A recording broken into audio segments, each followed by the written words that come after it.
Je suis Anne, j'ai 28 ans, et le jour qui aurait dû être le plus heureux de ma vie, mes parents m'ont abandonné. Ils sont partis en avion pour Hawaï pendant que je me préparais à marcher vers l'hôtel, laissant derrière une boîte contenant ma robe de mariée réduite en cendres avec un mot disant « Voyons comment tu vas te marier ». Peu de gens imaginaient qui étaient vraiment mes beaux-parents, ni le mariage que j'allais quand même avoir malgré cette cruauté. Avant de partager mon histoire, dites-moi depuis où vous regardez. S'il vous plaît, mettez un like et abonnez-vous si vous avez déjà dû affronter des membres de votre famille qui ont essayé d'éteindre votre lumière. En grandissant dans une famille de classe moyenne dans la banlieue de Chicago, j'ai toujours eu l'impression de marcher sur des œufs. Mes parents, Linda et Robert, étaient des perfectionnistes stricts qui contrôlaient chaque aspect de ma vie. Depuis les vêtements que je portais jusqu'aux amis que je fréquentais, rien n'échappait à leur surveillance, et je ne répondais presque jamais à leurs attentes. Notre maison modeste de 3 chambres était toujours impeccablement propre. Car l'apparence comptait plus que tout pour mes parents. Mon père travaillait comme directeur de banque. Et ma mère était assistante administrative dans une compagnie d'assurance locale. Ils n'étaient pas riches, mais voulaient désespérément donner l'image de gens très réussis. Cette obsession du statut, malgré nos limites financières, créait une ambiance tendue à la maison. Ma petite sœur, Audrey, c'était une autre histoire. Elle avait 4 ans de moins que moi et, d'une certaine manière, elle est devenue la fille préférée qui ne faisait jamais rien de mal. Alors que moi je me faisais critiquer pour avoir ramené une note de A-, Audrey était félicitée pour un B. La différence de traitement était flagrante, mais si je posais des questions, ça ne faisait qu'empirer les choses. « Pourquoi tu n'es pas reconnaissante pour ce qu'on t'a donné ?» disait ma mère chaque fois que je montrais une déception ou un désaccord. « On a tout sacrifié pour vous, les filles. » Ces sacrifices étaient mentionnés tous les jours, brandis comme des armes. Chaque fois que je montrais un peu d'indépendance. Mes réussites n'étaient jamais célébrées sans un rappel de tout ce que mes parents avaient sacrifié pour moi. Quand j'ai été accepté à l'université Northwestern avec une bourse partielle. Au lieu de félicitations, mon père a dit « Bon, si c'était une bourse complète, on n'aurait pas à se battre pour payer le reste. » Je me suis spécialisé en marketing, un choix pratique que mes parents ont approuvé à contre-cœur. Après que j'ai abandonné mon rêve d'étudier l'histoire de l'art juste pour leur faire plaisir. Même là, ils se demandaient si j'étais assez intelligente pour réussir dans le monde des affaires. Leurs doutes sont devenus une petite voix dans ma tête pendant toute l'université, affaiblissant ma confiance, même quand j'avais de très bonnes notes. Après avoir obtenu mon diplôme, j'ai décroché un poste dans une agence de marketing digital réputée à Chicago. Le salaire de départ était modeste, mais il y avait du potentiel pour évoluer. Mes parents se sont empressés de le comparer négativement avec mon cousin James, qui était entré dans la banque d'investissement. Lui, il gagne déjà 6 chiffres, disait ma mère pendant nos appels du dimanche. Les relations amoureuses, c'était un autre champ de bataille. Chaque petit ami devait passer des standards impossibles et subissait des humiliations discrètes pendant les repas en famille. Mon copain d'université, Thomas, a été rejeté parce qu'il manquait d'ambition, il voulait devenir professeur. David, avec qui je suis sorti 2 ans après la fac, était jugé trop centré sur sa carrière pour être un bon mari. Même si mes parents avaient critiqué Thomas pour la raison contraire. Je ne pouvais jamais gagner. Vers mes 25 ans, j'avais appris à moins parler de ma vie personnelle. J'ai commencé à voir une thérapeute, la docteure Sandra Patel, qui m'a aidé à comprendre les schémas de manipulation émotionnelle. Dans ma famille. Ce que tu décris ressemble à de l'amour conditionnel, m'a-t-elle dit pendant une séance. Ta valeur pour eux semble dépendre de ta capacité à remplir leurs attentes, pas de qui tu es vraiment. Cette révélation était à la fois douloureuse et libératrice. J'ai commencé à poser des limites en déménageant dans un appartement plus loin de chez mes parents. Et en limitant nos interactions à 2 dîners par mois. Je me suis entouré d'amis qui me soutenaient, comme ma colocataire de fac, Yesga Martin. Des gens qui m'appréciaient pour qui j'étais, pas pour ce que je faisais. Mais après des années à chercher leur approbation, c'était dur de m'en libérer complètement. Chaque réussite était encore mesurée en pensant à leur réaction possible. Chaque échec venait avec l'image de leur regard déçu. J'avais 27 ans, mais je me battais encore pour découvrir qui j'étais en dehors de leurs attentes. Je ne savais pas encore que rencontrer Alex allait être le déclencheur. Qui allait me forcer à choisir entre la famille où je suis né et la vie que je méritais. J'ai rencontré Alex Fizet lors d'un gala de levée de fonds pour l'hôpital pour enfants de Chicago, au printemps il y a 2 ans. Ma société avait offert des services de marketing pour l'événement et j'y étais pour représenter notre équipe. Le romantisme était la dernière chose à laquelle je pensais ce soir-là, occupé à discuter avec des clients. Avec une coupe de champagne à la main. « Tu as l'air aussi ennuyé que moi », a dit une voix à côté de moi. Pendant que j'observais les objets d'une vente aux enchères silencieuse, pour éviter encore une conversation sur les budgets trimestriels. Je me suis retourné et j'ai vu un homme grand, avec des yeux marron doux et un sourire chaleureux qui m'a fait sourire à mon tour. « C'est si évident », ai-je demandé en riant. Seulement pour quelqu'un d'autre qui se cache près de la table la moins populaire de la vente aux enchères. A-t-il répondu en montrant la poterie artisanale qu'on faisait semblant d'observer. Je suis Alex, au fait. Anna, ai-je dit en serrant sa main. On a passé le reste de la soirée à parler de tout sauf de boulot. Alex était sincèrement naturel dans une salle remplie de gens qui essayaient de se montrer. Il écoutait vraiment quand je parlais, posait des questions intelligentes et m'a fait rire plus que je ne l'avais fait depuis des mois. Quand il m'a demandé mon numéro à la fin de la soirée, le lui donner m'a paru la chose la plus naturelle du monde. Notre premier rendez-vous a eu lieu dans un petit resto italien à Lincoln Park. Alex est arrivé dans une berline simple, en jean et chemise à boutons. Rien en lui ne montrait qu'il était riche ou prétentieux. Il m'a dit qu'il travaillait dans l'entreprise familiale, mais n'a pas donné plus de détails, et je n'ai pas insisté. Après des années à voir mes parents juger les gens selon leur statut, j'ai trouvé son humilité très attirante. Dans les mois qui ont suivi, notre relation s'est approfondie. Alex était patient et compréhensif, il ne me forçait jamais à parler de ma famille si je n'étais pas prête. Quand j'ai enfin partagé certaines expériences de mon enfance, sa réaction a été rassurante, pas juste pleine de pitié. Ils ont raté l'occasion de connaître la femme incroyable que tu es, m'a-t-il dit en me tenant la main au-dessus de la table. C'est leur perte. 6 mois après le début de notre relation, je ne l'avais toujours pas présenté à mes parents. L'idée de le soumettre à leur jugement me terrifiait. Il ne m'a jamais mis la pression, il comprenait mon hésitation sans me culpabiliser. C'est pendant un week-end à Michigan que j'ai appris plus sur le passé d'Alex. On marchait au bord du lac quand il a dit, comme si de rien n'était, que sa famille possédait, Fizé et Fils. Un nom que je connaissais vaguement comme une entreprise de joaillerie de luxe. Attends, ai-je dit en m'arrêtant net. Fizé et Fils, les bijoutiers, ceux qui ont des boutiques à New York, Chicago et Los Angeles. Alex avait l'air un peu mal à l'aise. Oui, c'est ça. Mon arrière-grand-père a fondé l'entreprise en 1920. Mon père la dirige aujourd'hui, et moi je travaille dans le design et l'approvisionnement. Mais je ne commence jamais par ça. Pourquoi pas, ai-je demandé, vraiment curieuse. Parce que les gens te traitent différemment quand ils pensent que tu as de l'argent, a-t-il dit simplement. Soit ils veulent quelque chose de toi, soit ils croient que tu es gâté et arrogant. Je préfère qu'on me connaisse pour qui je suis, pas pour ce que possède ma famille. Son honnêteté m'a profondément touché.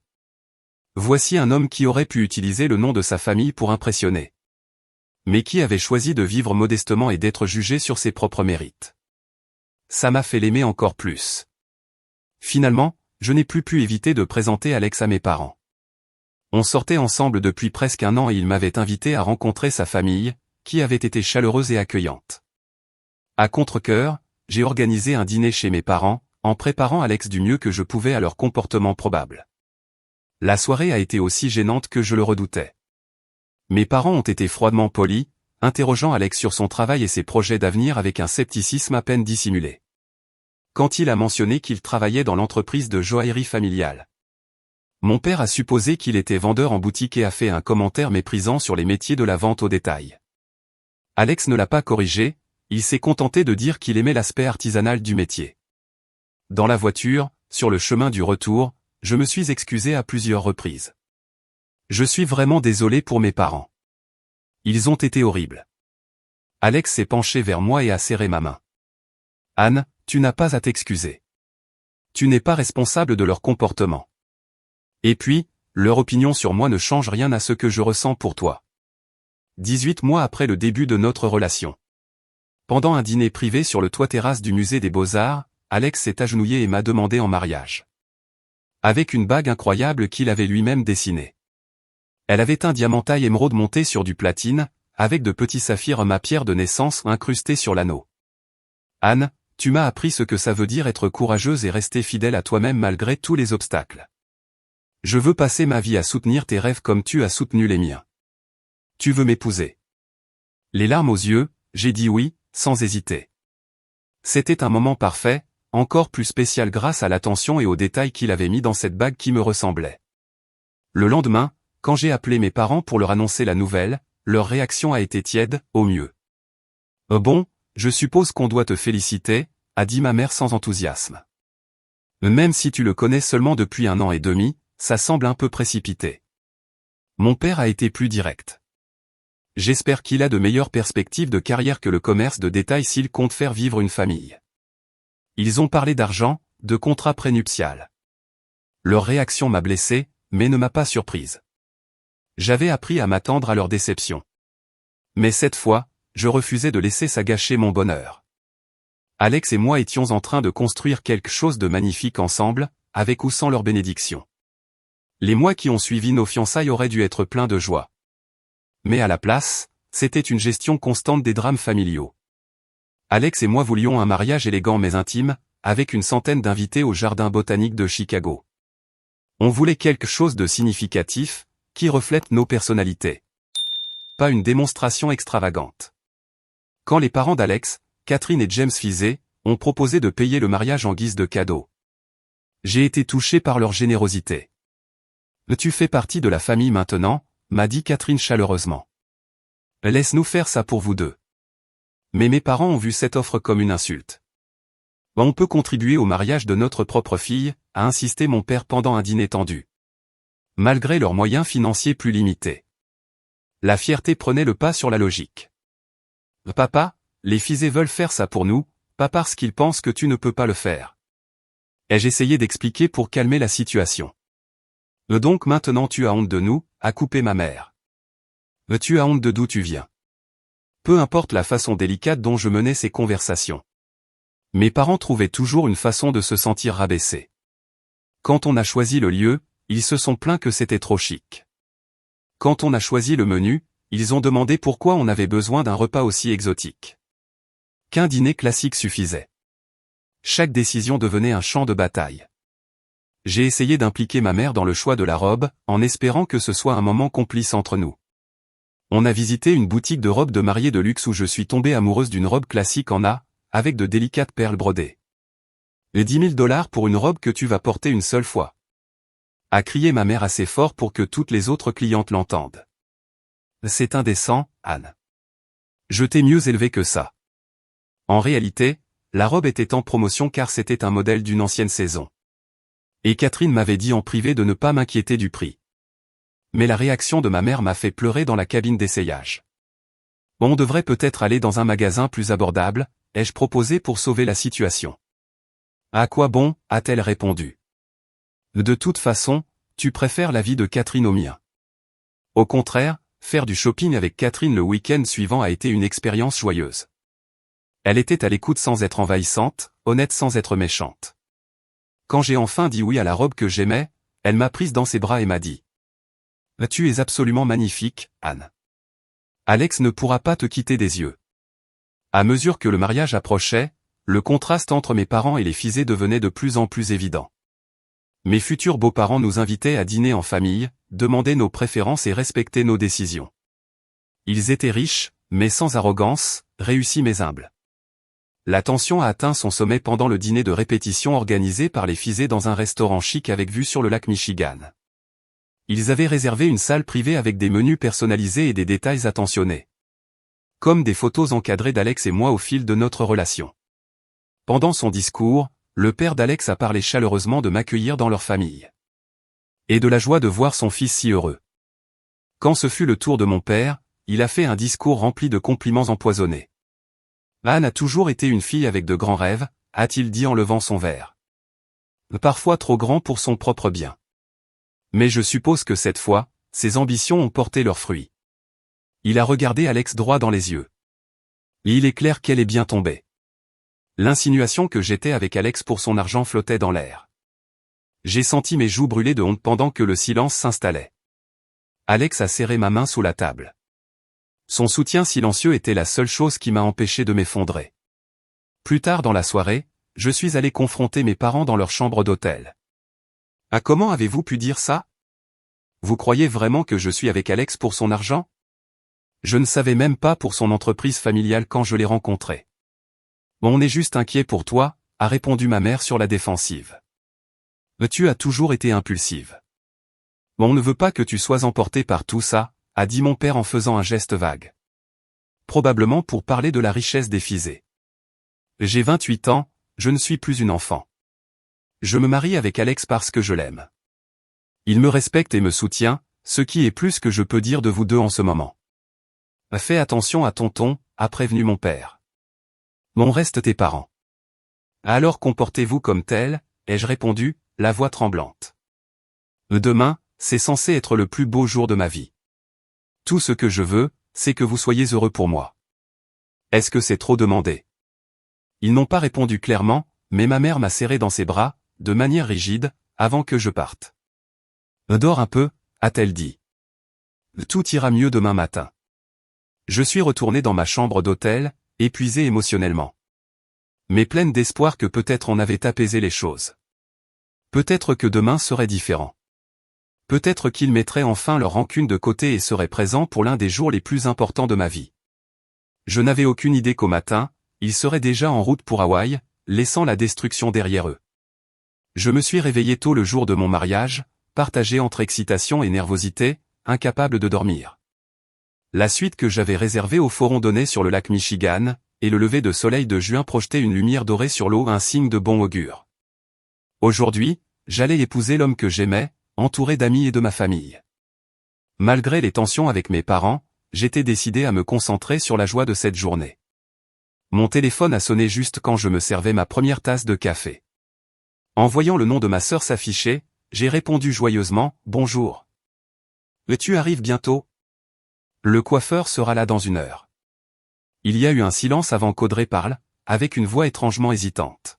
« Anne, je ne sais pas comment te dire ça, mais, maman et papa sont partis. » « Ah, comment ça, partis ?» ai-je demandé, sans comprendre. « Leur hôtel est juste au bout de la rue. Ils prennent le petit déjeuner, non? » Non, Anne. Ils sont partis. Ils ont pris un vol pour Hawaï ce matin. Apparemment, papa avait réservé le voyage depuis des semaines. Ils m'ont demandé de te dire qu'ils ne seront pas à ton mariage. Ma tasse de café m'a glissé des mains et s'est fracassée au sol. Ce n'est pas possible. Mon mariage, c'est aujourd'hui. Aujourd'hui. Pourquoi ferait-il ça? La voix d'Audrey était faible.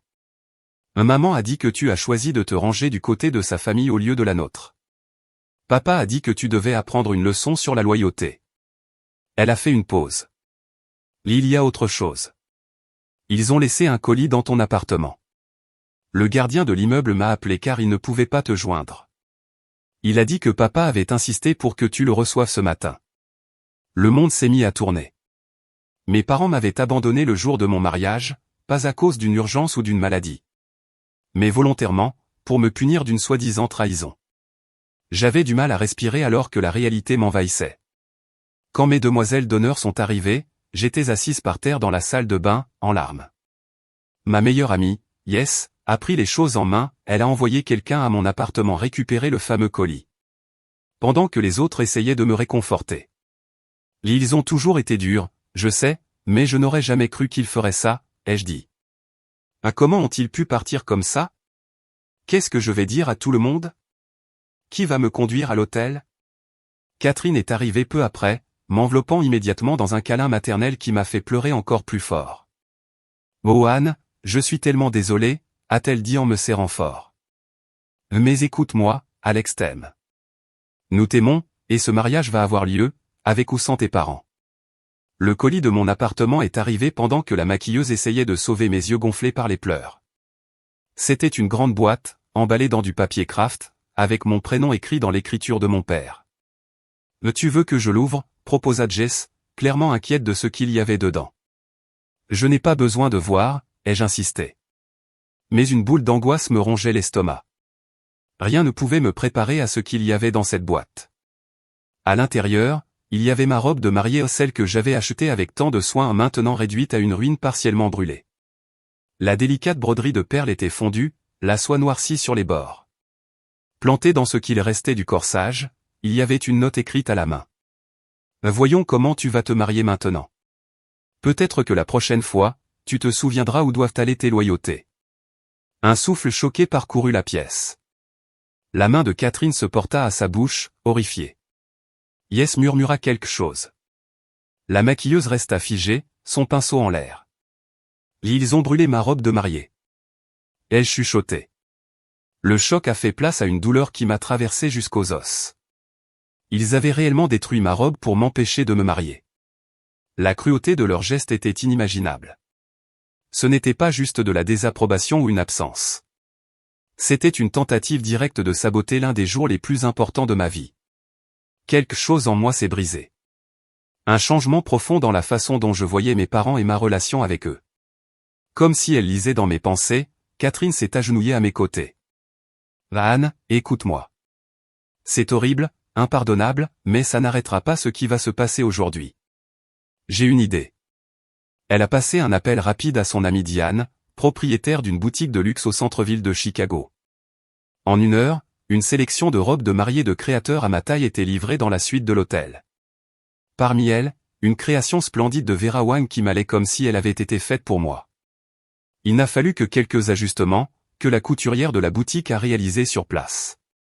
Pendant que j'essayais la robe, Alex a appelé. Il avait appris ce que mes parents avaient fait grâce à son témoin, qui en avait parlé avec Jess. Anne, je suis désolé, dit-il d'une voix tendue de colère pour moi. Quoi que tu veuilles faire aujourd'hui, je suis avec toi. Si tu veux repousser, on le fera. Si tu veux qu'on s'enfuit tous les deux, je suis prêt. C'est toi qui décides. Sa compréhension m'a fait pleurer à nouveau, mais m'a aussi donné de la force. Je veux t'épouser aujourd'hui, lui ai-je dit. Je ne vais pas les laisser nous gâcher ça. Ils nous ont déjà pris assez. En début d'après-midi, tout avait changé. La nouvelle robe m'allait parfaitement. Mon maquillage avait été refait pour cacher toute trace de larmes. Mes demoiselles d'honneur m'entouraient d'amour et d'encouragement.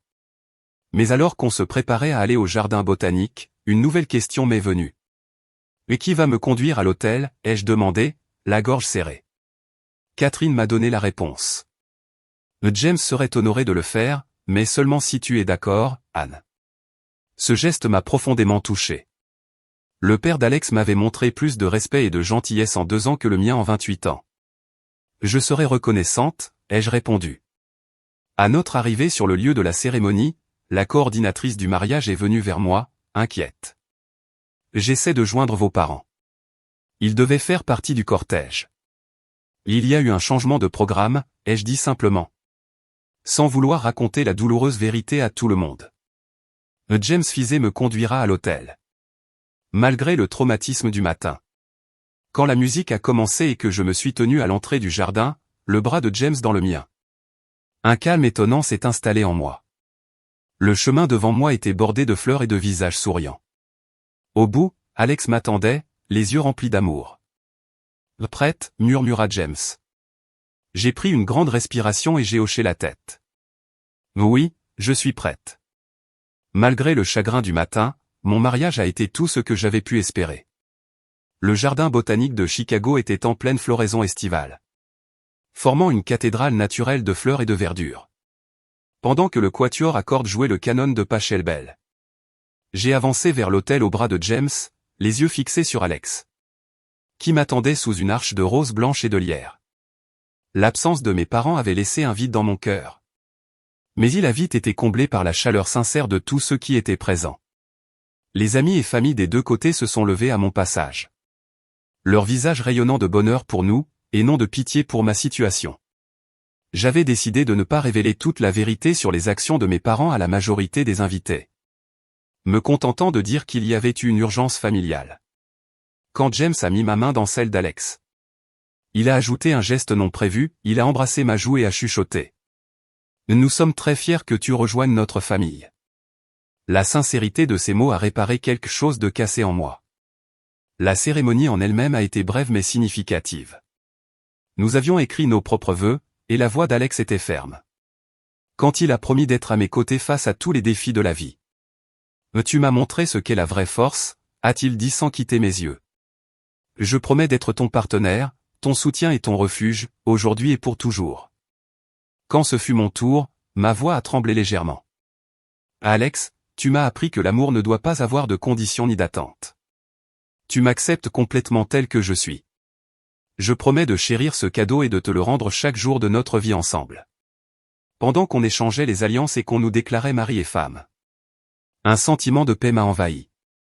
Ce moment nous appartenait, et rien ne pouvait l'atténuer.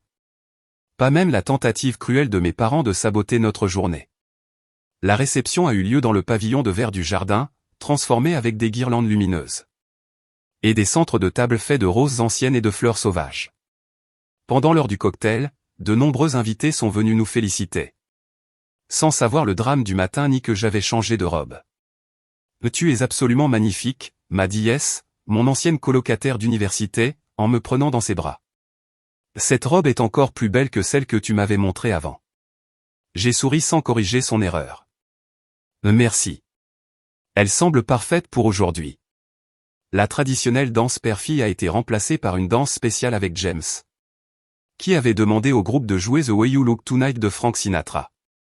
Pendant que nous dansions, il me dit à voix basse. Catherine et moi voulons que tu saches qu'on te considère comme notre fille maintenant, Anne. Pas seulement légalement, mais dans notre cœur. Plus tard, pendant les toasts, Catherine s'est levée et a levé son verre. Quand Alex nous a ramené Anne pour la première fois, on a su tout de suite qu'il avait trouvé sa partenaire idéale. Sa gentillesse, son intelligence et sa force de caractère ont brillé dès le début. Aujourd'hui, on ne gagne pas seulement une belle fille. On gagne une fille. Ces mots m'ont fait monter les larmes aux yeux, mais cette fois, c'était des larmes de gratitude, pas de chagrin. La fête a continué jusqu'à tard dans la nuit avec des danses, des rires et une joie sincère. Si quelqu'un avait remarqué l'absence de mes parents, ils avaient eu la délicatesse de ne pas en parler. À la fin de la soirée, entouré de personnes qui nous aimaient vraiment, j'ai compris qu'on pouvait choisir sa famille autant qu'on en héritait une. 2 jours plus tard, Alex et moi sommes partis pour notre lune de miel. Un voyage de 3 semaines en Italie, organisé comme cadeau de mariage par ses parents. Pendant que nous explorions les rues anciennes de Rome, les canaux de Venise et les collines ondulées de Toscane. La douleur de la trahison de mes parents a commencé à s'estomper, même si elle n'a jamais totalement disparu. C'est pendant une soirée calme dans notre hôtel à Florence que j'ai décidé de publier quelques photos du mariage sur les réseaux sociaux. Jusque-là, j'avais hésité, ne voulant pas recevoir de questions sur l'absence de mes parents. Mais en regardant les images joyeuses de notre journée parfaite, j'ai ressenti une vague de défis. Pourquoi devrais-je cacher mon bonheur pour protéger ceux qui avaient essayé de le détruire? J'ai sélectionné une douzaine de photos qui montraient la beauté et l'émotion de cette journée, dont plusieurs avec la famille d'Alex. Une en particulier nous montrait avec Catherine et James, tous en tenue de cérémonie. Le patrimoine de joaillerie de plusieurs générations de la famille faisait discrètement visible dans les bijoux que portait Catherine. Des pièces que je savais maintenant être des héritages de famille, valant des millions. En quelques heures, la publication a reçu des centaines de mentions j'aime et de commentaires de félicitations. Mais c'est un commentaire de Diane, la créatrice de ma robe de remplacement, qui a attiré une attention inattendue. Absolument honoré que mon design ait été choisi pour ce jour si spécial. Écrivit Diane en identifiant le compte de sa boutique. Anne est une mariée splendide dans notre collection haute couture. Le tag de haute visibilité a propulsé la publication dans des cercles de mode, lui donnant une audience bien plus large que je ne l'aurais imaginé. La combinaison du lieu magnifique, de la robe de créateur et de la présence d'Effizé, connu dans certains cercles pour leur empire exclusif de joaillerie, a créé une tempête parfaite d'intérêt sur les réseaux sociaux. Pendant qu'Alex et moi parcourions la Toscane, quasiment déconnectés de nos téléphones, nous ne savions pas que notre mariage faisait parler. Ce n'est qu'en arrivant à Rome, pour la dernière étape de notre voyage, que j'ai consulté mes messages et découvert des dizaines de notifications, y compris plusieurs appels manqués d'un numéro que je connaissais trop bien. Mes parents avaient vu les photos du mariage et ils n'étaient pas contents. Notre vol de retour de Rome a atterri à Chicago par une chaude après-midi de juillet. Dès que j'ai désactivé le mode avion de mon téléphone, il s'est mis à vibrer sans arrêt avec des notifications. 99 appels manqués, 68 messages, des dizaines de messages vocaux. La plupart venaient de mes parents. Ça ne sent pas bon, ai-je murmuré à Alex pendant qu'on attendait nos bagages. il a serré ma main. Peu importe ce que c'est, on le gérera. Ensemble. Tu veux écouter un message maintenant? J'ai secoué la tête. Pas ici. On rentre d'abord. Notre appartement semblait merveilleusement calme après le long voyage. On a déballé l'essentiel, commandé à manger. Et enfin, j'ai pris mon courage à deux mains pour écouter le premier message vocal de ma mère. Sa voix était tendue, pleine d'une colère à peine contenue. Anne, rappelle-nous tout de suite. On doit parler de ces photos que tu as publiées. Comment as-tu osé nous humilier comme ça? Rappelle-nous. Chaque message suivant devenait plus insistant, plus accusateur. Au 20e message, ma mère criait presque. Tu as délibérément caché qui sont vraiment les Fizet. Tu sais ce que ça nous fait paraître? Tout le monde peut voir que tu as épousé quelqu'un de riche. Et tu n'as même pas eu la décence de le dire à tes propres parents. On ne serait jamais parti si on avait su. J'ai eu la nausée. Bien sûr. Maintenant qu'ils avaient vu la richesse de la famille Fizet étalée sur les photos du mariage. Mes parents regrettaient soudainement leurs actes. Pas parce qu'ils pensaient avoir eu tort. Mais parce qu'ils avaient mal calculé ce qu'ils auraient pu gagner de cette relation. Ils croient que je me suis marié avec Alex pour l'argent de sa famille. Ai-je dit à Alex, qui écoutait, de plus en plus furieux. Et ils sont en colère parce qu'ils ont raté leur chance d'en profiter. C'est hallucinant, a-t-il répondu en se passant une main dans les cheveux, frustré. Après ce qu'ils t'ont fait avec la robe, après t'avoir abandonné le jour de ton mariage. Ils osent encore t'en vouloir? J'ai regardé les messages textes, chacun plus exigeant que le précédent. Le dernier, envoyé quelques heures avant notre atterrissage, disait. On vient à ton appartement demain à 18h. Sois là. Il faut qu'on discute de comment réparer cette situation. Réparer cette situation, ai-je répété, incrédule. Ils croient qu'il y a une manière de réparer ce qu'ils ont fait. Cette nuit-là, j'ai à peine dormi, l'anxiété me rongeant à l'idée d'affronter mes parents. Alex m'a proposé qu'on refuse de les voir. Mais je savais que ça ne ferait que retarder l'inévitable. Mieux valait l'affronter une bonne fois pour toutes, et ensuite continuer notre vie. Le soir suivant, à 18h précise, la sonnette a retenti. Alex a serré ma main une dernière fois avant que j'ouvre la porte. Mes parents étaient là, avec un air étonnamment peu repentant vu les circonstances. Enfin, dit ma mère en me bousculant pour entrer dans l'appartement. On a essayé de te joindre pendant des jours. Mon père l'a suivi, ses yeux scrutant notre logement d'un regard critique. Alors c'est ici que tu vis. Assez modeste, étonnant quand on considère. J'ai refermé la porte, essayant de garder mon calme. Quand on considère quoi, papa?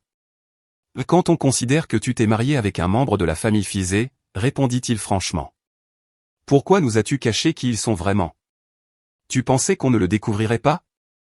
Je n'ai rien caché, ai-je dit en essayant de garder ma voix calme. Vous n'avez jamais posé la question, et ce n'était pas pertinent. Alex ne se définit pas par l'entreprise de sa famille, et moi non plus. Pas pertinent, s'écria ma mère, incrédule. Tu t'es marié avec l'une des familles les plus riches de Chicago, et tu pensais que ça ne valait pas la peine de le dire à tes propres parents?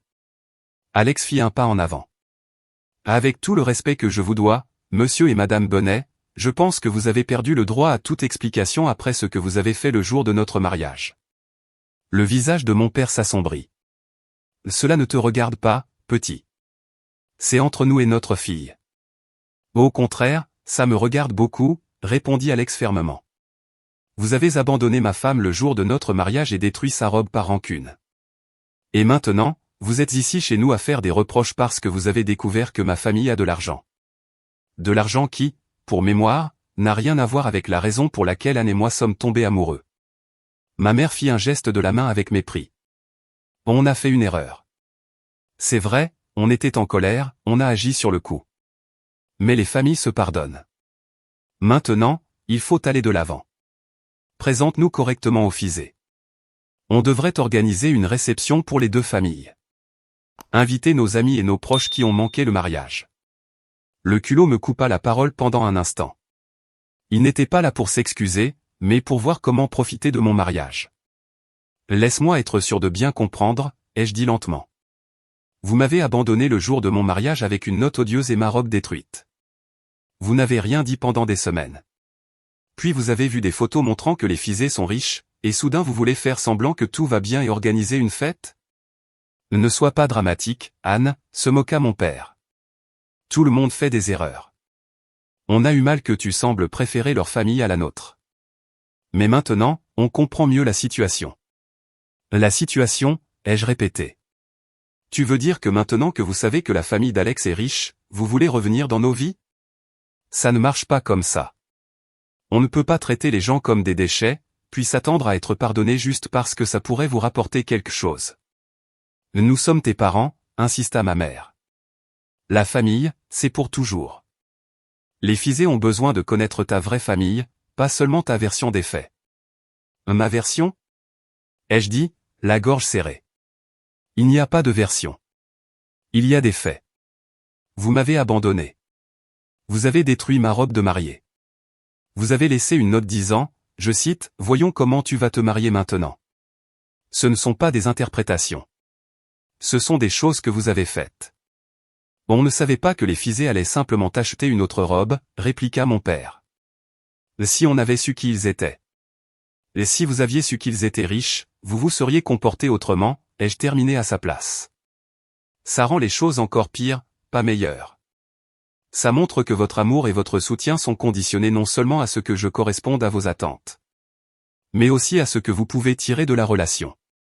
L'expression de ma mère se durcit. Je n'aime pas tonton, Anne.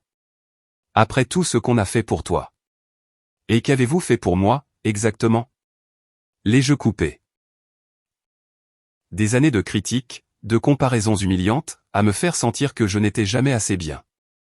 M'abandonner le jour de mon mariage. Dites-moi pourquoi je devrais être reconnaissante. Un silence pesant remplit la pièce. Mes parents se regardèrent, visiblement déstabilisés par cette version de moi. Celle qui ne se laissait plus faire, celle qui ne rentrait plus dans leur jeu. On veut rencontrer les Fizet, dit finalement mon père en changeant de ton. C'est pas grand-chose à demander. On est liés par le mariage maintenant. On devrait apprendre à se connaître. Alex, qui m'avait soutenu en silence jusque-là, parla enfin.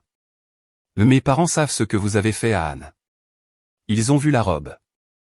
Ils ont vu son cœur brisé. Je ne pense pas qu'ils aient envie de vous rencontrer dans ces circonstances. Alors tu les as montés contre nous, accusa ma mère. Tu leur as raconté uniquement ta version de l'histoire. Il n'y a pas plusieurs versions, ai-je dit fermement.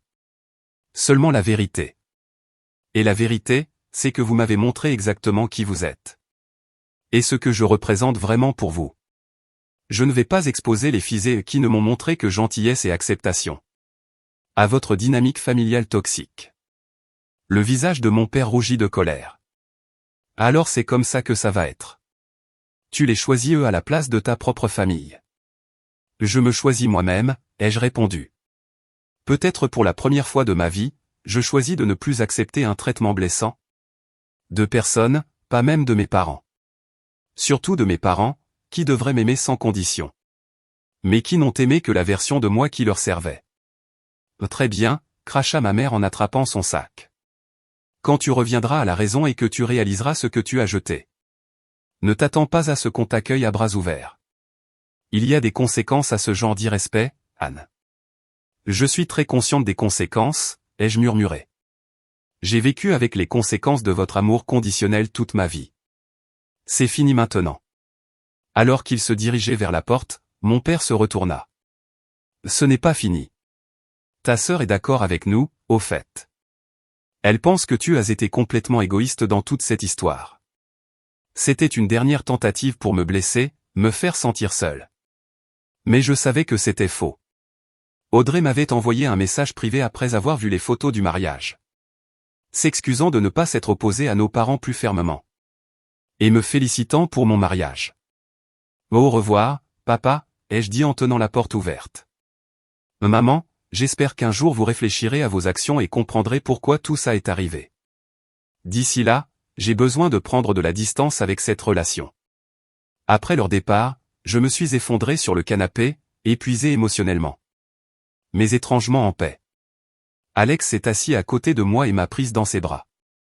Je suis tellement fier de toi, murmura-t-il contre mes cheveux. Ça n'a pas dû être facile. En réalité, c'était plus facile que je ne le pensais, ai-je avoué. Une fois que j'ai arrêté de chercher leur approbation et que j'ai commencé à défendre ce que je mérite. Les mots sont sortis tout seuls. Dans les semaines qui ont suivi. L'histoire des actes de mes parents s'est d'une manière ou d'une autre répandue dans notre famille élargie et notre cercle social. Probablement à travers la version déformée racontée par ma mère. Mais, contre toute attente, ça s'est retourné contre elle. Plusieurs membres de la famille m'ont contacté pour me soutenir. Certains partageant leurs propres histoires sur le comportement manipulateur de mes parents au fil des années. Le plus surprenant, c'est qu'Audrey m'a appelé un soir, la voix chargée d'émotion. J'ai vu la robe brûler, Anne. Maman l'a gardée. Tu te rends compte? Comme un genre de trophée. Je l'ai trouvée dans son armoire pendant que je les aidais à déballer leurs valises après Hawaï. C'est là que j'ai su que tout ce qu'il m'avait dit sur ce qui s'était passé était un mensonge.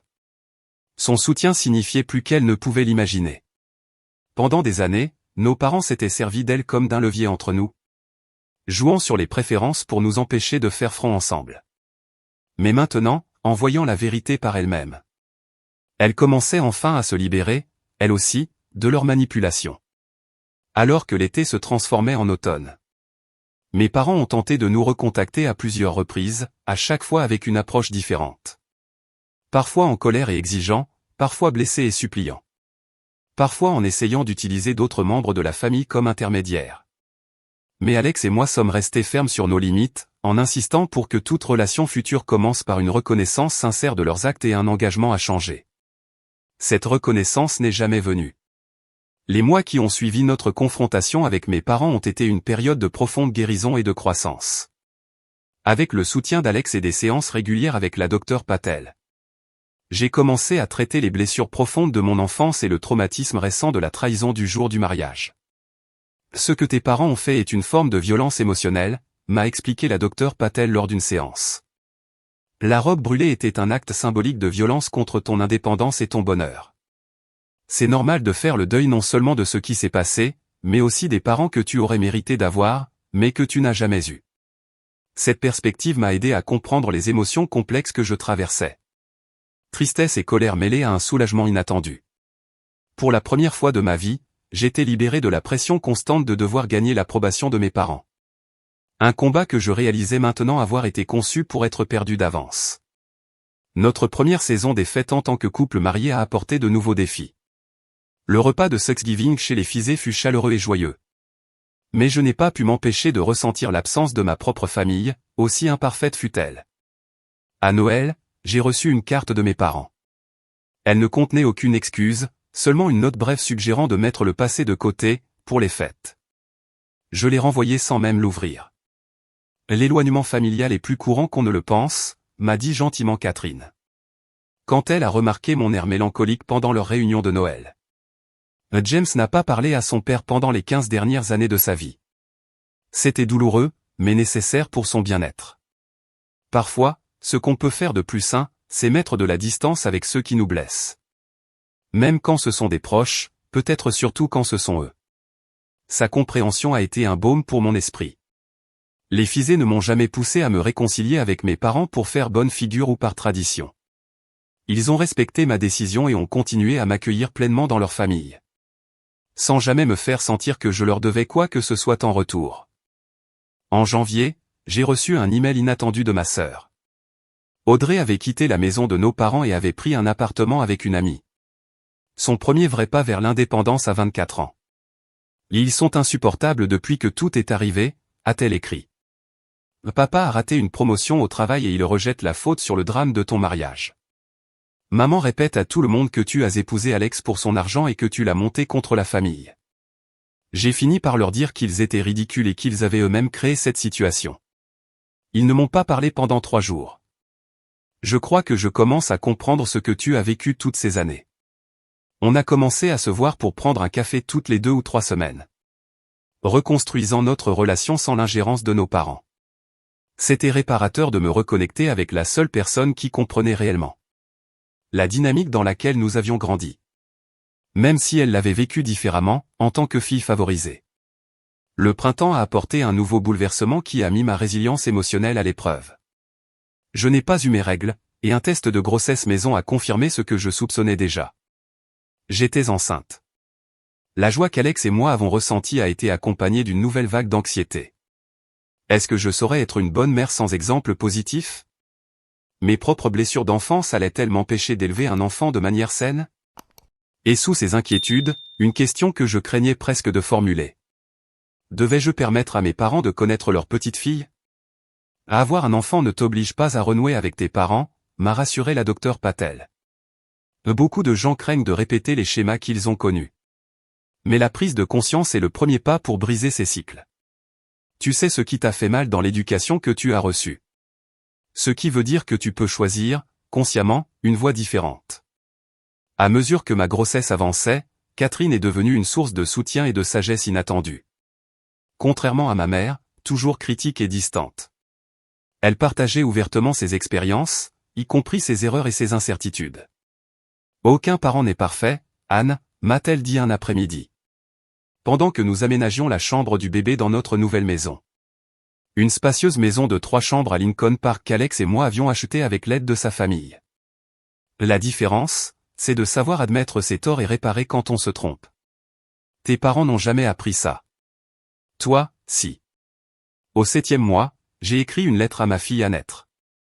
Y couchant mes promesses et mes espoirs pour son avenir.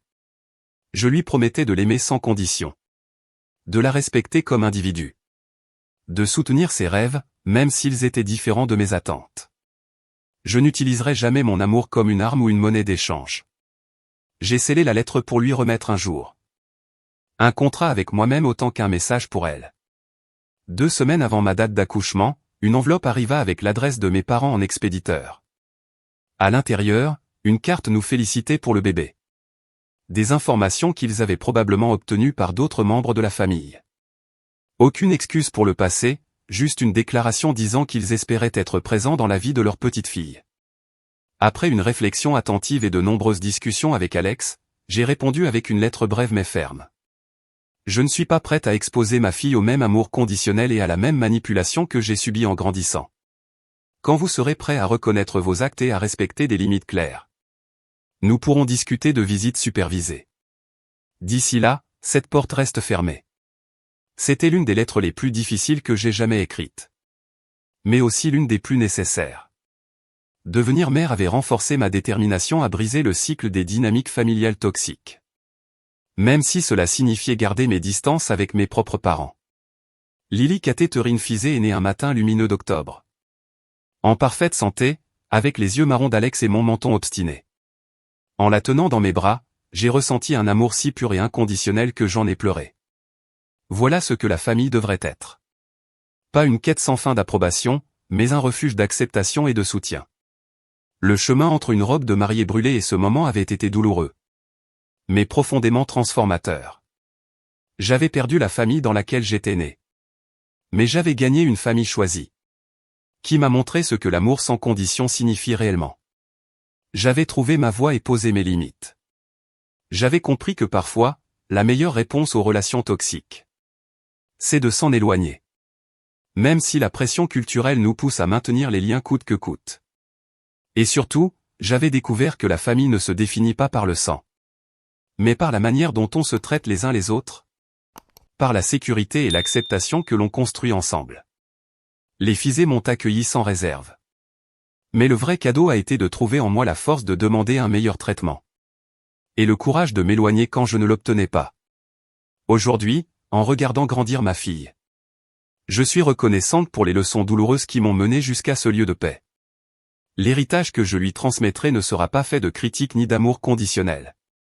Mais de respect d'elle-même et du courage de choisir des relations qui honorent sa valeur. Si vous avez déjà dû vous éloigner de membres toxiques de votre famille, sachez que vous n'êtes pas seul. Votre valeur ne dépend pas de ceux qui ne savent pas la voir.